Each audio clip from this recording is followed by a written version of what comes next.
And 5, 4.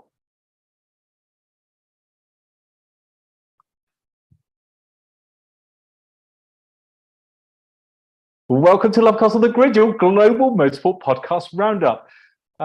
It's a bit of a strange one tonight because, oh no, I'm going to hear that in my ear as well. First time we've done it live, so bear with us because he is looking all smug because he's just got back from.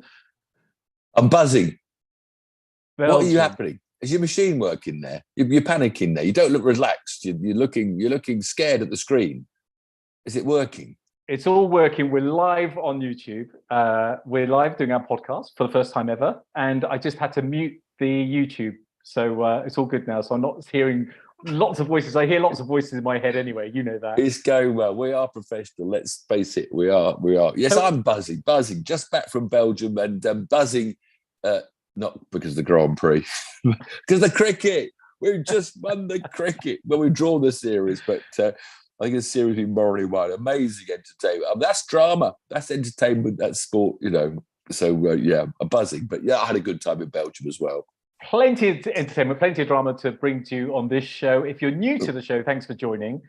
We got a bit of a. We always talk about motorbikes, but we're going to talk about a very exciting competition at the end with Bennett's British Superbikes at Thruxton, where you can get to go with this crazy man in a car going sideways. The only four-wheel drive, the only four wheels on the track that day. But we've got plenty to go through. So we're going to have the competition at the end, which is really exciting. So stay with us for that. We'll kick off with a bit of news. You got any news, Tiff? You were in. Oh yes, the most exciting thing happening in Belgium at Spa was not the Grand Prix, obviously. It was this news of the Alpine chaos.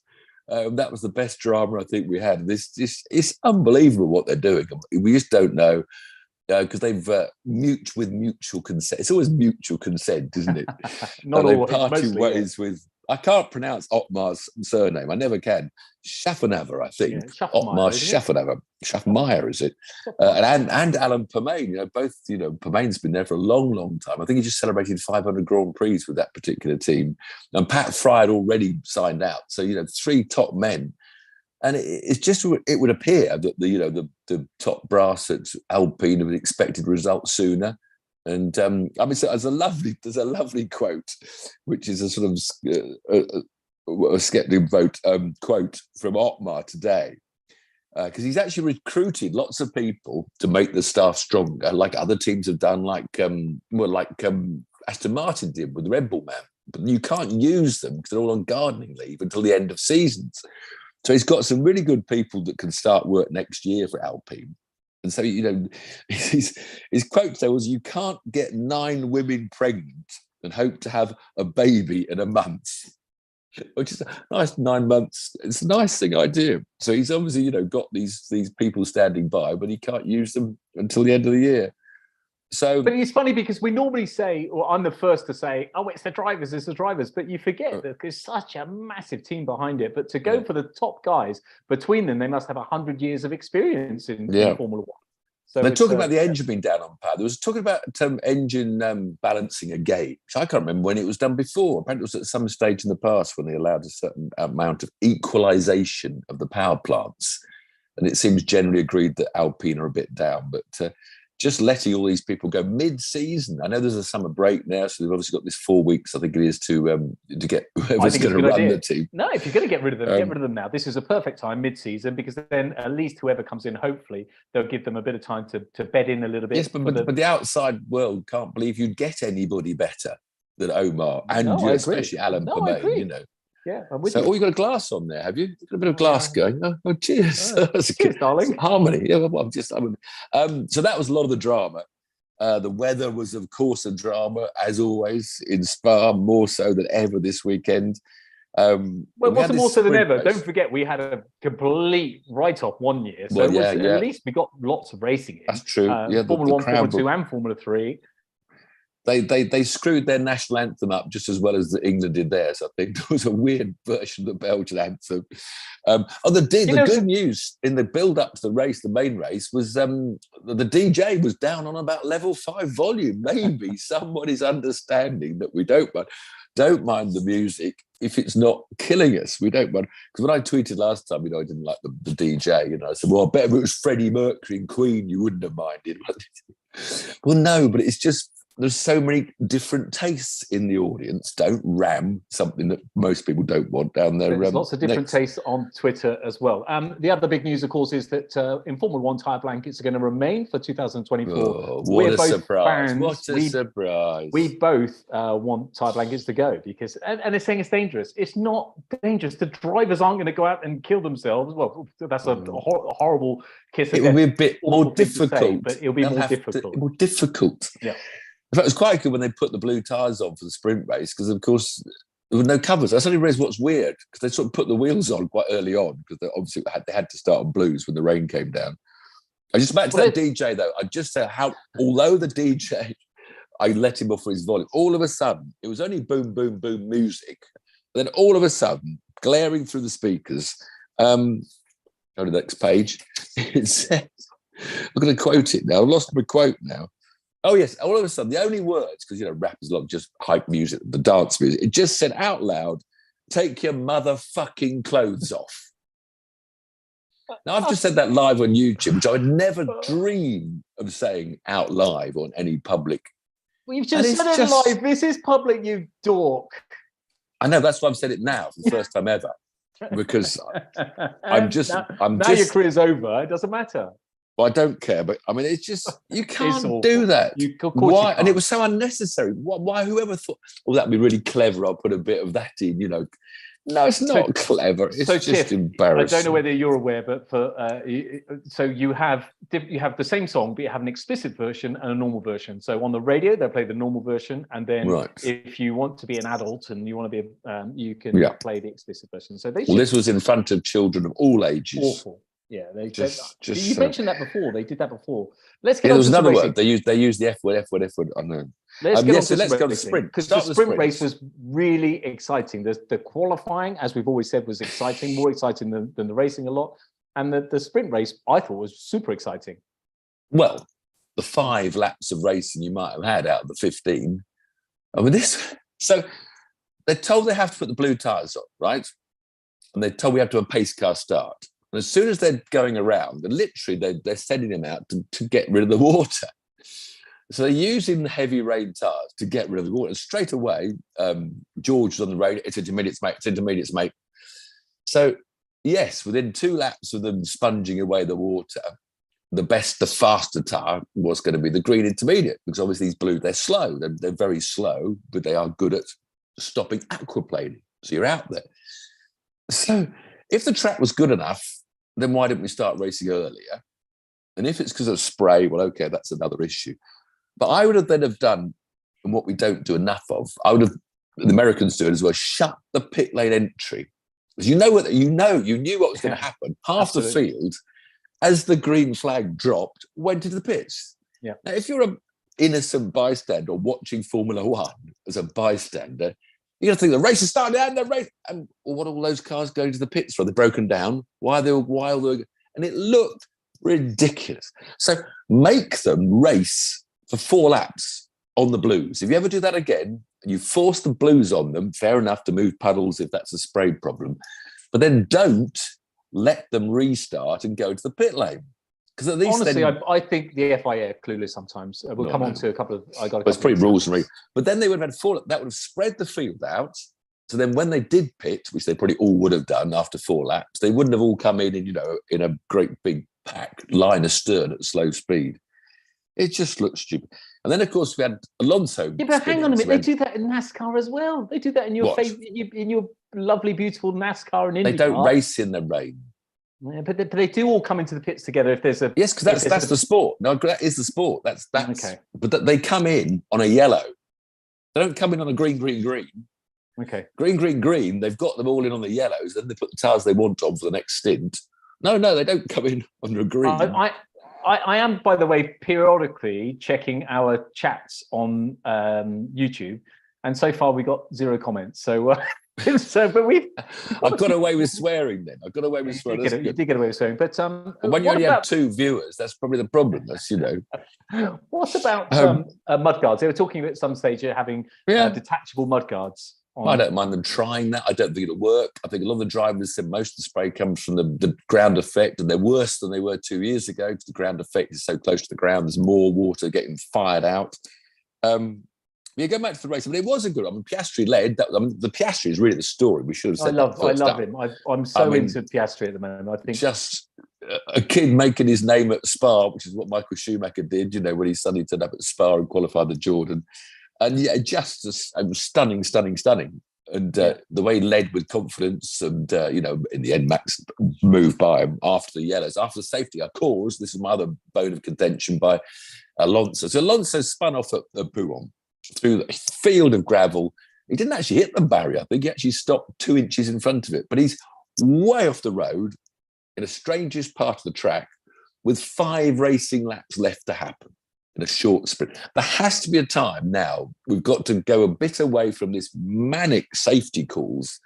And there's got to be a strong enough steward to say, right, get the driver out, get the marshals out, so the personnel of safety. You've got double waved yellows going into that corner. And as soon as the driver's back at the barrier, you're going to say, the chances of anyone else hitting that are 1,000,000 to 1. Under double yellows, yes, I agree. Yeah, well, no, then you let the sorry, under yellows, under yellow flags. No, then you go green, but you leave the car there. Right, okay. Leave the bloody car there, because there's so much gravel. If anyone else went off, they'd only be doing 50 miles an hour. They hit it. The chances that there's no driver.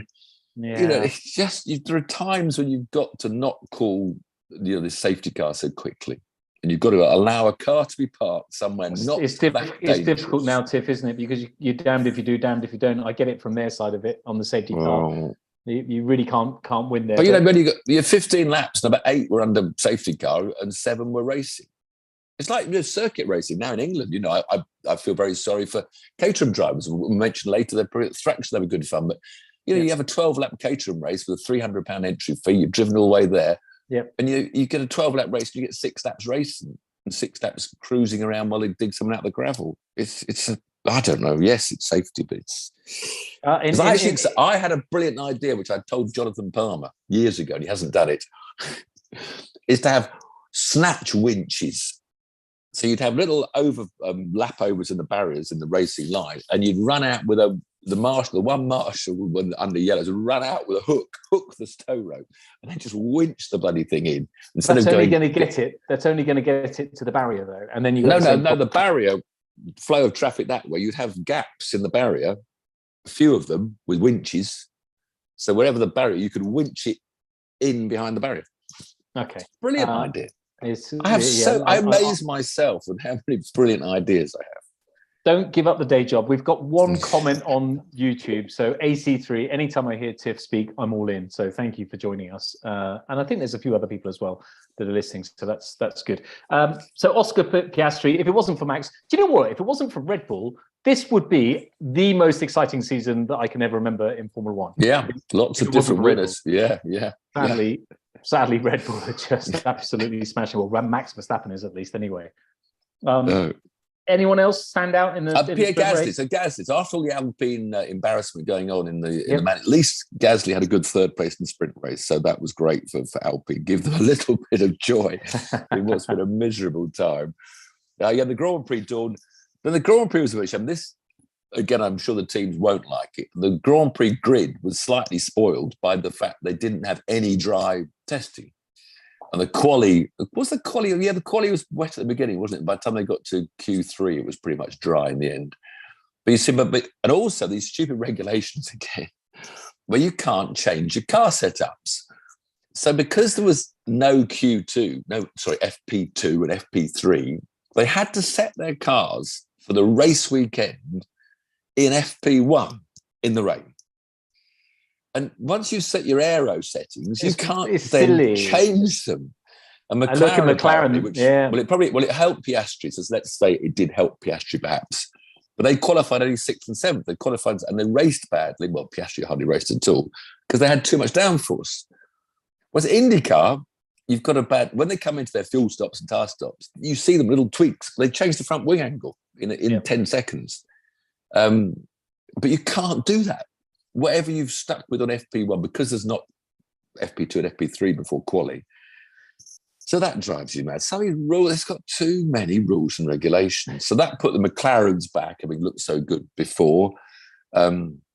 Put the Ferraris back up front. Ferrari's looking good. Of course, Max had his 5-place penalty, so we all thought he might hold him back for a little bit. So we're talking about the main race now, of course. Yeah. I watched Max on that. We were sitting with my Motor Passion guests in that turn 1 at La Source hairpin, thinking, well, maybe Max will have a bit of a damage or something. And I watched him come in, and he just went way wide and just sort of skirted around the edge, so nobody's going to get near me. But of course, we did have the Piastri-Sainz clash, which was such a shame because that was 2 drivers out that could have been a story. They're just 2 lovely, fair drivers as well. Piastri, I think he went through this whole F2 without even damaging in a wing. It's a classic Spa first corner. But I mean, Sainz did have a lot of room on his left. He had Hamilton outside him, but Hamilton gave him at least a car. He didn't have to pinch Piastri as much as he did, but Piastri was half a car behind, so I think it's more Piastri than it was Carlos. But that was 2 cars out. And there's so much. They're so big, these cars now. It's just this huge car trying to get down the inside. It was never gonna fit. Poor old Piastri and Carlos. Yeah, and Carlos, because they left him out, poor old Carlos. He was last at one stage. They left him driving around with a hole in his floor. Poor man, just getting embarrassed all the way. And again, when these Ross Brawn regulations came out that I'd put so much hope on for not using DRS, and I actually saw one of the first pictures, and I thought there was no floor sticking out from the vertical sides of the monocoque. In fact, it was black, I think, in the picture. I actually tweeted, brilliant, the floors have gone. But no, they hadn't gone. And of course, as soon as a front wheel goes in between the front and rear, it happens so often, that stupid, so clever, tricky floor gets broken into. And then they lose their aero and they struggle around. Well, whilst we're talking about floors, my mate who I play squash with, Ian Quarterman, he's actually a motoring engineer or something. He went to Coventry College where they all do the design and stuff. Lots of his mates went on to design amazing cars, and he's playing squash with me at David Lloyd. But he reckons there's something sneaky and tricky going on with the Red Bull floor. He reckons they've actually got some sort of DRS-y, open, flappy type thing in the floor as well. They'd find that nowadays. All those photographs of when it was up on a crane, you can't get away with that sort of thing. He reckons they've hidden it.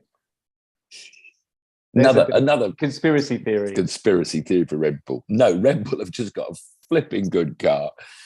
Brilliant driver. Check out how his moment of glory going into the lead and all that crowd cheered. And no, Tiff, he had anything but a moment of glory. Well, he had a moment of glory. Well, he took the lead. He took the lead off of because Leclerc led. He was humiliated. He was doing his job, getting points for the team. So the reason he's there, I'll tell you why he's there, because he brings a big load of money from Mexico. Don't know whether he still does. Don't know whether that's true or not. It could be. Must be. They would have got rid of him by now. I don't know. I wouldn't say it on air, live on air. Well, but anyway, so once Max worked his way through, it was just boring. It was just such a dull Grand Prix. It's quite frustrating when you're standing in the grandstand, you watch them out they go. And like Lewis was like 50 yards behind Leclerc. And you just think, well, can't you just go a bit? And because they don't look on the ragged edge, because he's Formula One, because it's all understeer, and there's no real drama in the car going through the corner, as there is in IndyCar. It doesn't look like he's trying very hard. I mean, I know he is, but of course, they're not trying too hard because they've got to conserve the freaking tyres. So Lewis got a bollocking.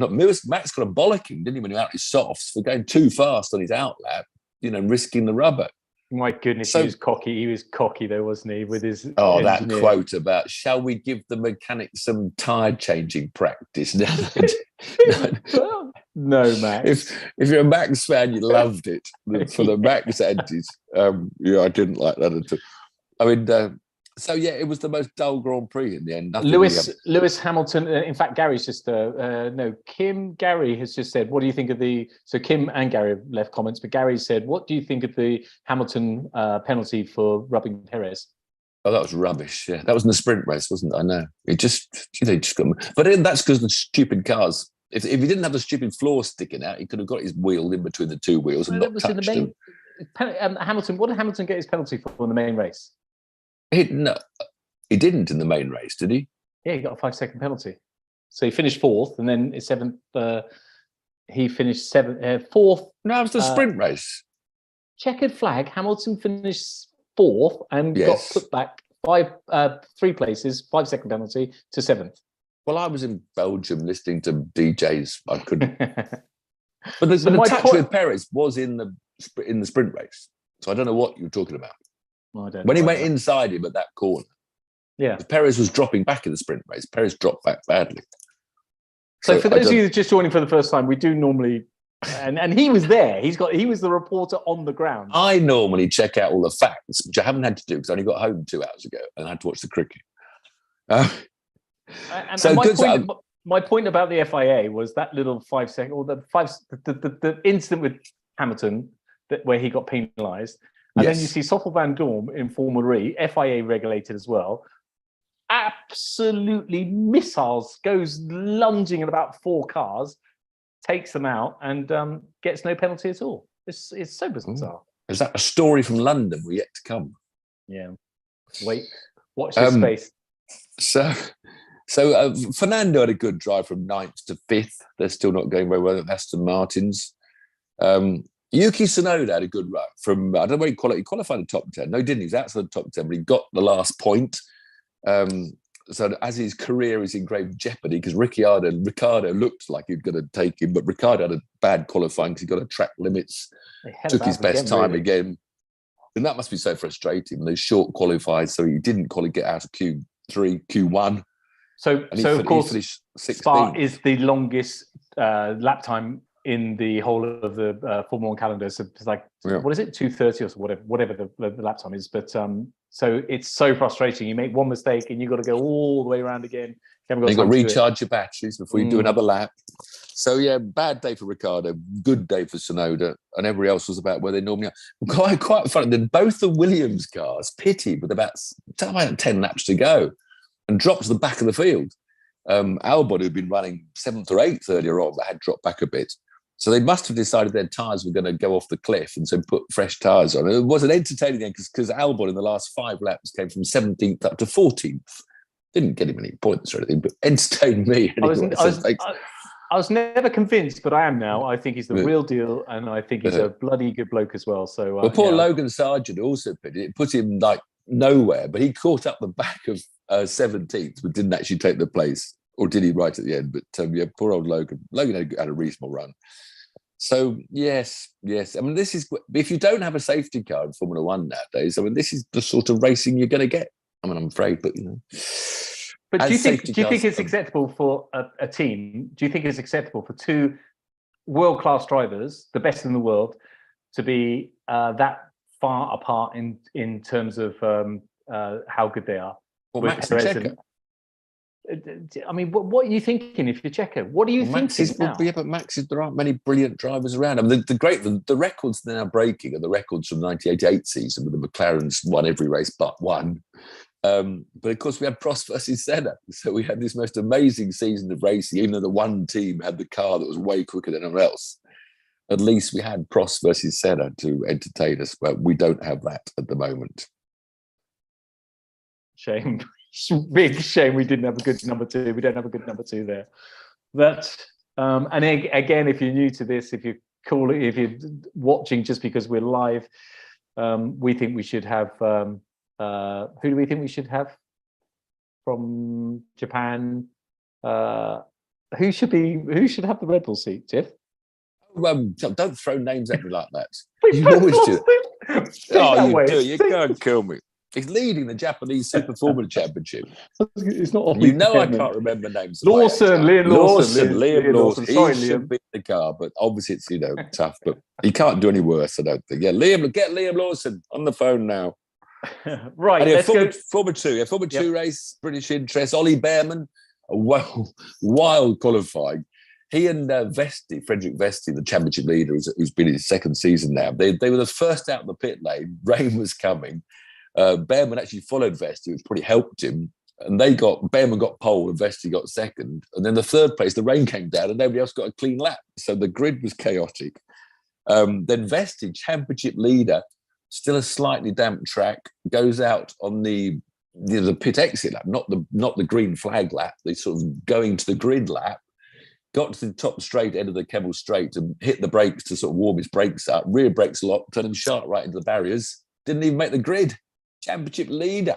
Unbelievable, which has opened the door massively for Jack Doohan. Yes, Ollie then on pole didn't have his teammate and led from the start and looked really mature, really good. More Behrman fans, I think, growing every time. But he had Théo Pourchaire, the really talented French kid who's in his second year, is leading the championship now, right on his tails, trying to get by a couple of times. And he actually overtook him on the pit stop. They went to change their tyres. They both started on the quicker tyre. And the Pourchaire team outdid the famous Prema team, got him ahead. And then the pace car came out a few laps later, and Doohan, who I like Doohan, I think last year we said he should have been in the Alpine. When Piastri left, we should have put Doohan in the Alpine. And a terrible first half of the season, but suddenly he started winning. He won in Hungary. Found some form now. So you really like Doohan, but he was on the alternative strategy. So he was the ones that started on the whites, not all the yellows. But he was like 20 seconds behind Behrman. And the safety car came out before he did. So he did his tyre change with the safety car bunch in the field, got out between Pourchaire, who'd overtaken Behrman by then. And he had the soft red tyres or fresh tyres, so he was going to win all the time. And Behrman dropped to fourth and eventually up fifth because I think he had a clash with Martin. When Martin was sent up the escape road, so he got a penalty. But, Ollie Behrman, another great weekend for him. I think Doohan's is quality, and I like his dad as well. But he was. I don't like it when they're rude to the engineers. I know it's the heat of the moment. I've heard him a few times be really rude to, and I don't like that. I just think it's unnecessary. I think these guys, but Formula 3 cars were splashing around. We have another British winner, Formula 3. Yes, the main event, Taylor Barnard, who'd only qualified 10th. But I think all the front nine started, went for slick. I don't actually follow the race. I wasn't there at the time. Whether they started on wets and changed to slicks, I don't know. But I think they started on wets and Barnard won the race. You have one job. Go to Belgium and follow the racing that was there. You're too busy. I was entertaining the guests at that. It was 8 o'clock in the morning. We were still getting them into hospitality. I was busy earning my money as a hospitality person. But Sophia Flörsch finished 7th. She also was on the wet tyre strategy. So a couple of good results for different reasons there. But I didn't catch all the racing. I'm not sure how the rest of the Brits did. A couple of comments. For those of you listening normally on podcasts, sort of catch up, we're doing this live. So if you just joined, but we got some comments. Kim, 489, I like you because you're giving me all the answers. So actually, Lewis Hamilton did finish 4th and he didn't get a penalty. So I haven't got a clue. Basically. It was from the sprint race. You're right. But it was the sprint race. All right. Keep your knickers on. Liam Lawson, and Piastri for the Reds, says Tom Cat Power too. Right, so that was Spa. Entertainment factor, Tiff's entertainment meter for the weekend at Spa? 3. You can't say that. You're with Motor Passion. You're selling a bloody... I apologised to them at dinner afterwards. I do a speech afterwards. I'm saying, and it was heartfelt because I know how much they've spent thousands of pounds to come on these trips. And I actually say, look, I'm sorry, I'm a bit embarrassed for my sport because this sometimes happens. You don't always get an exciting race. But I did then go on to say, however, what you must be happy that you've been here to see one of the greatest Grand Prix cars with one of the greatest Grand Prix drivers who will become even greater. So you've seen a domination by an amazing team. And that's happened throughout the history of our sport. Fangio dominated the Mercedes in the 50s. Jim Clark dominated a Lotus in the 60s. Schumacher dominated, with a Ferrari. Senna dominated with a Benetton, not Benetton, in the McLaren. And then, of course, Hamilton dominated with the Mercedes, and now it's Verstappen. So this happens in Formula One. It's a cycle. You can't get away from it. So just enjoy the fact you've been here and seen, a dominant display when both the driver and the car are right on the top of their form. So let's move on. Porsches, quick mention Porsche. They enjoyed the Porsche race. Harry King, he was dumped down to 8th. He got a 5-place grid penalty for being a naughty boy at previous races. Points on his licence. Yeah, he battled through to 4th. It was a fantastic fight. Top 4 nose to tail. And it started raining, got interesting. 3 laps together, it rained a bit too much. They were all slithering off, so they had to stop it. So Harry was stuck in 4th place. But entertaining Porsches. I saw that. So the most entertaining thing to go to next must be Caterham then, or should we leave that? No. Just with bikes, top bikes race for the world. Superbikes went to Czech Republic. Great track, great racing track. I've only read the results, but top prag Razgatlioglu was trying to catch the dominant Alvaro Bautista Ducati man. He had a good. He had a win in a second, but then he was leading the final race, and he had a tyre delaminate or puncture and made a big high side crash and didn't finish. Good weekend for Jonathan Ray. It rained. Maybe Ray is good in the rain. He had a win in the rain and a second and a third. So Jonathan Ray has dropped out of this, been left really to a Razgatlioglu Bautista competition. So Ray had a good weekend. The bloke coming up is this Danilo Petrucci. He was a MotoGP superstar, but he's now down in Superbikes. He had a second and a third, so Petrucci fans were happy. And British fans, Scott Redding, having an awful season with his BMW, had a good 4th place. So Scott Redding up to 4th. Have you got the championship list there? Still Bautista's well out in front. But Razgatlioglu was closing in because he had a few wins recently, but now with the DNF, he's dropped back again.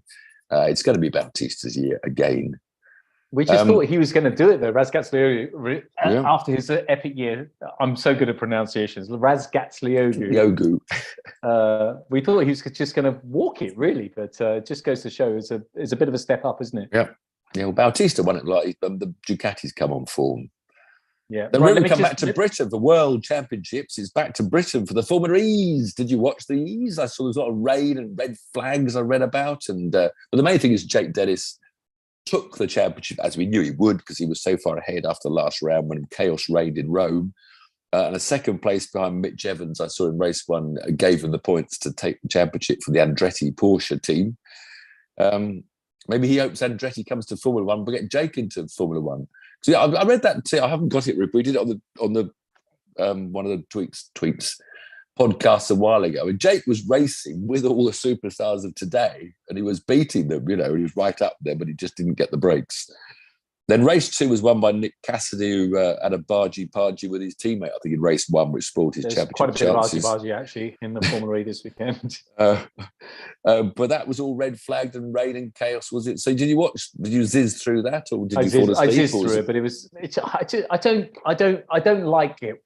For me, racing is flat out, go for it and race. Like you just said about the Formula 1, when you've got to preserve your tyres, you don't want that. You want people racing on the edge every lap, and Formula E doesn't give me that. So that's it's not such a sort of slipstream. The circuit is not such a energy saving circuit. Was there not some close stuff, or was it a bit processional? There was lots of overtaking, but you don't know whether they're overtaking because someone's battery saving. So that's Actually, funny enough, I'm not convinced yet. The Needell family, my son Harry, who's working in a small market research, very talented, award-winning market research company in St Albans, so they suddenly got a job to do a fan survey at Formula E. And I haven't had a chance to phone him up now to see what the survey said of fan satisfaction. He was there on Saturday and bumped into Johnny Smith. They sent me a photo. Bumped into Johnny Smith. So I'll see Harry a week in about 13 days' time when we come onto the British Superbikes competition at Thruxton. A couple of hellos to say hello to. Georgie, he said that show's great. Why don't we get some guests on? Yeah, we'll do that. Callum Races, he's a good driver. He's got a good podcast. And Kim, again, is giving me some nice little bits of information as well. So keep the comments coming. At all, not? No, all right. Formula 1 Academy. The ladies were down in Paul Ricard and Abby. Do you know that's the wrong name? Formula 1 Academy is wrong because they're not anything like Formula 1 cars. They're like Formula Ford cars, aren't they? But look how exciting it is. Didn't you see the press release last week? 10 of the cars are all going to have Formula 1 colour schemes on their cars. Stop it. Because W Series was fantastic and it was proper cars. They were better cars. Anyway, Abby Pulling. She had a second place. Still hasn't had that win. and she didn't finish one of the races. They have results sheets in the F1 Academy website. And if you maybe there's a restart, you don't get mentioned. It doesn't say didn't start or crashed. Her name just doesn't appear, but she had a second and a seventh. Dominated by Spain, and this Marta Garcia is leading the championship, seems to be the real standout woman from it all. She had 2 wins. The reverse grid was won by her Spanish friend, Neira Marti. But it was on the short recard circuit. I don't know. I mean, unless they now put Marta Garcia into a Formula 3 car sponsored by FIA or F1 or FIA, I don't know. And we have to see how she goes, because they've got to eventually go in with the big mix. But that's what the F1 Academy. Aussie Supercars down under. Wins for Shane van Gisbergen and Brody Kostecki. He seems to win most weeks, Shane. No, he hasn't dominated this. He's not leading the championship. Both in Camaros, of course. Again, the Ford's no joy. And those two are both doing the NASCAR race on the Indy road course in 2 weeks' time. So Shane, obviously having won the Chicago race, has now been invited back to race at Indianapolis. And Brody Kostecki is also racing, as is Jenson Button. So that race in 2 weeks' time should be of some interest to both Australians and the Brits. And the Americans. We have done NASCAR over in American NASCAR. I was surprised with Chris Boucher in a Ford. I haven't seen all the race. He did a good job. It means he's won a race, so he gets to the playoffs without points. He led 86 laps.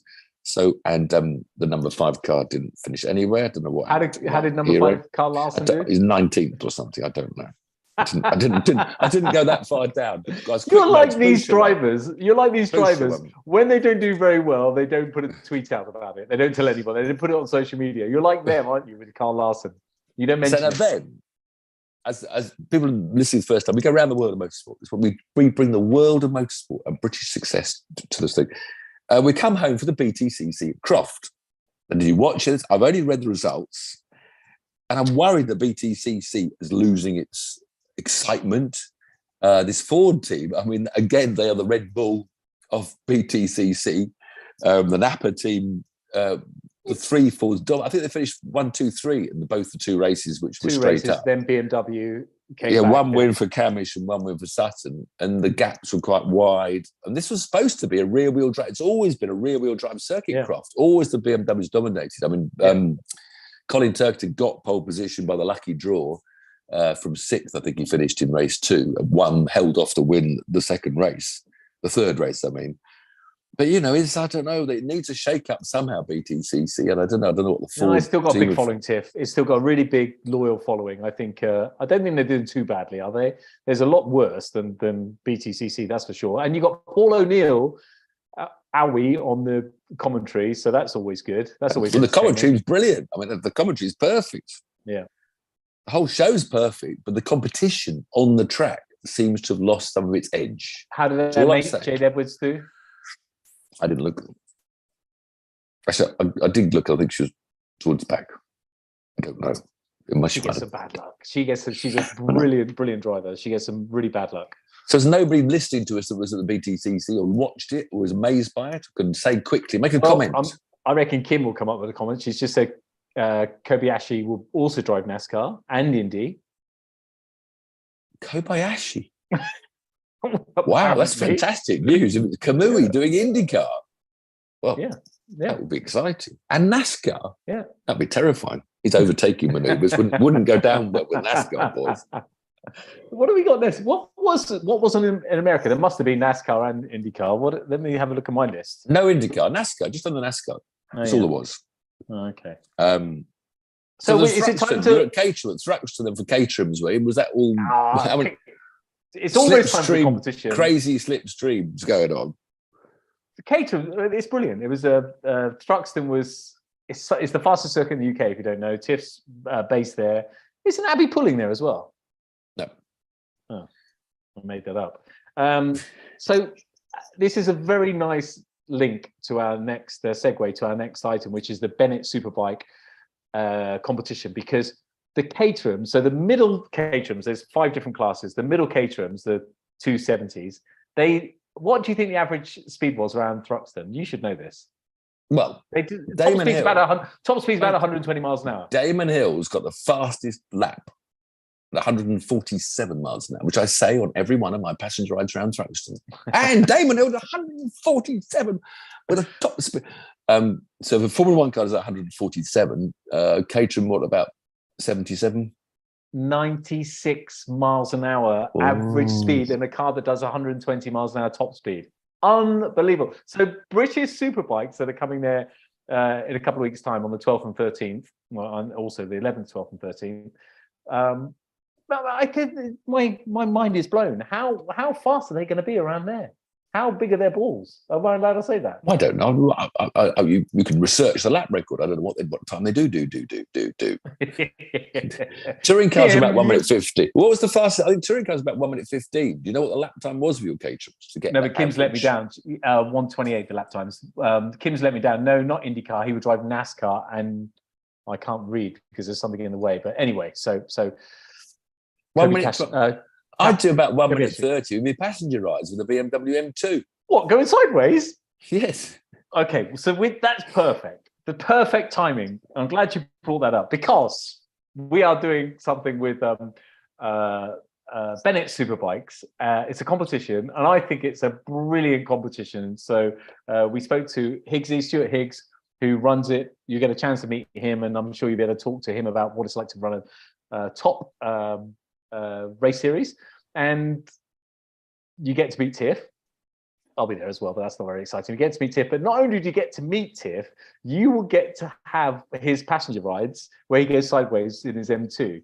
So there's going to be 2 tickets, so a pair of tickets, so one winner with a pair of tickets. You got to sort out all your travel and accommodation stuff, but when you get there, you are going to have the best time ever. You're going to be looked after by Bennett Superbikes. We're going to buy you a cup of coffee or something as well. So we'll bore you for 10 minutes. And then, like I said, you'll go out with Tiff in the M2 going sideways. So it's this unbelievable competition. Really grateful for Bennett Superbikes for putting this on. You'll be able to walk in the pits, meet some of the riders and all that lovely stuff as well. And Thruxton's it's just a lovely sort of family circuit. It's got a good feel to it, hasn't it? You would say really has. The friendly circuit. Where sometime this Friday or Saturday, I think I'll be taking my 8,000th passenger ride. And they win a free ride and a goodie bag from Thruxton, a goodie bag from Pirelli, and a goodie bag from Henley Performance. So if you're there this Friday, Saturday at Thruxton, you could be my 8,000th passenger ride. But you get a free, but you can win one for free. You can win one for free. In our how do they enter this competition? But I'm glad you asked that. That's a very good question. We've never done this before. We've never done this before. And I panicked about 10 minutes before we came on air. I phoned Tiff, Phil, our social media guy, said, what are the rules? So he very kindly went through the rules and told me that it's super, super simple. All you need to do is make sure, and we'll put this on our Twitter and Instagram and stuff. So make sure you follow us and Bennett Superbikes on Instagram or Twitter. If you want to do both, you get extra entries. Or just leave a comment. That's all we got to do. Leave a comment so we know your name. Put on our thing here. Here, Twitter or Instagram. We'll collect each one. Leave a comment. Put a motorbike emoji or whatever. How whatever does the winner get picked then? It's a computer. At random. So British Superbike is going to pick the winner, and we're going to announce the winner. We're going to announce the winner next Monday. Sounds very complicated. It's not. It's the easiest competition you could ever enter. It's going to be a really cool competition. So go through. How do I enter then? Comment below. Leave a comment on YouTube, Twitter, or Instagram. Would they have to leave their personal details on Twitter? No, just a comment. Just put a motorbike. How do we find them back? A motorbike emoji. That's all you need to do. A comment. If you want to share it with your friends, we'll give you extra entries. So if you leave a comment, we'll give you 1 entry. If you share it with anybody, so if you retweet the tweet, we'll give you an extra 5 entries. And if you share it with 3 people on Instagram, we'll give you Are you making this up as you go along? Yeah. No, I'm not. No, I've got all the rules here. Well, maybe can they go somewhere to look at the rules? That's what people normally say. Yes, we're going to put it on Instagram and Twitter. So it's quite stressful doing these competitions. I've just realised why we've never done one before. But it is I was driving home today from the airport when we had one of those "Make Me a Winner" things. I mean, you listen to those on the radio. I love doing it because it was £101,000 today So some boat, and then you have to answer the phone within 5 rings. Have you ever listened to these? It's brilliant. Yeah. And so and you have to say, make me a winner. Yeah, make me a winner. I mean, people must get traumatized because sometimes they pick up the phone and say, hello. And they say, I'm sorry, but you should have said, make me a winner. You cannot win. And when you put the phone down from that happening, that you've just not won £101,000. I couldn't live with that. I couldn't live with myself. or it's 5 rings and it goes off, and you're running to your phone because it's ringing and it stops, and then you check have the phone number. No problems with it. You don't have to say make me a winner. Nothing like that at all. Right. This is the simplest competition for a uber cool result. So can I have my food? I need food. I need dinner now. The prize next week. We haven't talked about what's coming next week in the motorsport world. Let me finish your competition stuff. Let me just summarize what the prize is. The prize is 2 tickets, VIP tickets. I say VIP, but you'll be able to go in the pit lane. I think you'll sort of have access all areas, but and you'll get to go around the track, both of you, whoever you bring, with Tiff Needell in the M2. So during the races or before the races. So, and that's for the Sunday only, by the way, Sunday the 13th of August. So it's a brilliant competition. Please share away. We need to get some. Well, I think we need to get we need to get lots of publicity here, Tiff. It's a brilliant prize. It should go viral, son, like Chris Harris. Well, I'm sure you'll tweet the prize that I can retweet. Yes, we will, indeed. And is this podcast going up on our YouTube channels? So you've recorded it as well. It's there. Oh, I see. It's there forever. Flipping out. Yeah, us drinking red wine and talking absolute nonsense. It's live. What's coming on next week? There's no Formula One. Next weekend, there is one of the most spectacular IndyCar tracks, which will have all sorts of it. It's a bit stupidly twiddly tight in a few corners, so there will be people hitting each other and lots of maybe. Too many. They tend to have tend to have a sort of green flag, then crash, another flipping yellow. Green flag, crash, and more yellow. So it can be a bit annoyingly boring if you fed up with, but it's spectacular. It's at Nashville. So well worth taking a look at IndyCar at Nashville. World Rally Championship goes to Finland, where Kalle Rovanperä is doing a Max Verstappen on the Rally World, and he'll probably win the championship before the end of the season, just like Max. And he's at home. I think it's his homeland, Finland. He's Finn, yes. So I expect he'll win again. There's only really about 3 people who will win. Sebastian Ogier is going to be his teammate. Otherwise, it'll be another Rovanperä. MotoGP, of course, coming over Silverstone this weekend. MotoGP. Susie will be there. We'll all be there. MotoGP, I won't be there. I'm working. Over in America, IMSA Sports Cars at the magnificent Road America, the best road course in the world. So I don't know how you can watch that, if you can download it or something. NASCAR at Michigan. So MotoGP at Silverstone, the big home thing. NASCAR's your Sunday night entertainment, and World Rally Championship will sort of go on Friday, Saturday, Sunday, and Kalle Rovanperä will win, I'm afraid. So, finally, don't forget the competition, but need to say hello to Jason Jackson. He's just left a comment as well. He always leaves comments on our posts. So hello, Jason, and thanks for joining us. Everybody.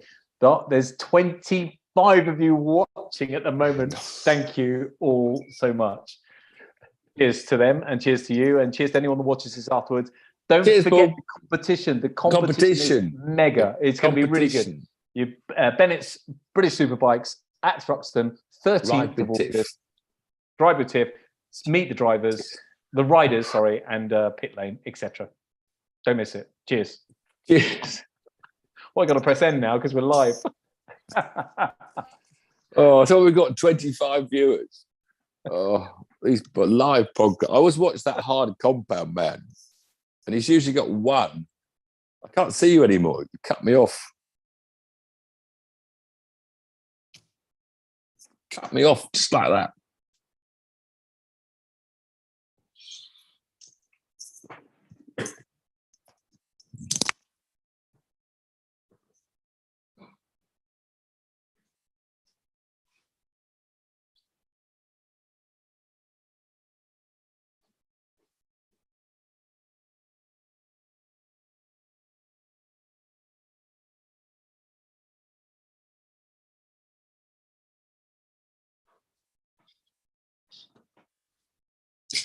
And then you cut me off. But I'm still on now. Oh, Well, cut.